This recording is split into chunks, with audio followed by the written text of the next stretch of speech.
नमस्कार शेतकरी मित्रांनो, मी अक्षय गोटेगावकर. या ठिकाणी 10 दिवसापूर्वी व्हिडिओ केला होता आणि यांना मी सांगून गेलो होतो की अस्क्लेपियस ॲग्रिकल्चर प्रोडक्ट वापरा. तर याच्यामध्ये हे प्रोडक्ट आहेत वेदिक ॲग्रो इको हरियाली आणि दुसरा एक प्रोडक्ट आहे वेदिक ॲग्रो ॲग्रो 90. हे 2 प्रोडक्ट वापरा आणि हा तुमचा कोमात गेलेला प्लॉट जर जोमात आणायचा असेल तर फक्त हे प्रोडक्ट वापरा, असं मी त्यांना सांगून गेलो होतो. 10 दिवसापूर्वी सांगितलं होतं आणि ते 10 दिवसानंतर त्यांनी प्रोडक्ट वापरलेले आहेत.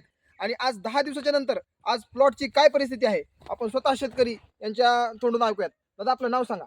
तेजस भीमराव शिंदे, शेतकऱ्याचं नाव आहे तेजस भीमराव शिंदे आणि गाव मांडवा, गाव मांडवा, तालुका वाशी, जिल्हा धाराशिव. तालुका वाशी, जिल्हा धाराशिव. तर दादा, हे प्रोडक्ट वापरायच्या नंतर काय परिस्थिती आहे? प्लॉट सुधारला ना. पहिला प्लॉट कॉममध्ये होता, प्लॉट बरं. चांगला सुधारला आता. शेतकऱ्याचं म्हणणं आहे की प्रोडक्ट वापरण्याच्या अगोदर प्लॉट कोमामध्ये होता आणि प्रोडक्ट वापरल्याच्या नंतर प्लॉट पूर्ण जोमात आहे. तुम्ही स्वतः पाहू शकता या ठिकाणी कशी कळ्यांची वाढ झालेली आहे. पूर्ण झाडांची जो डेरेदारपणा आहे तो झाडांना आलेला आहे.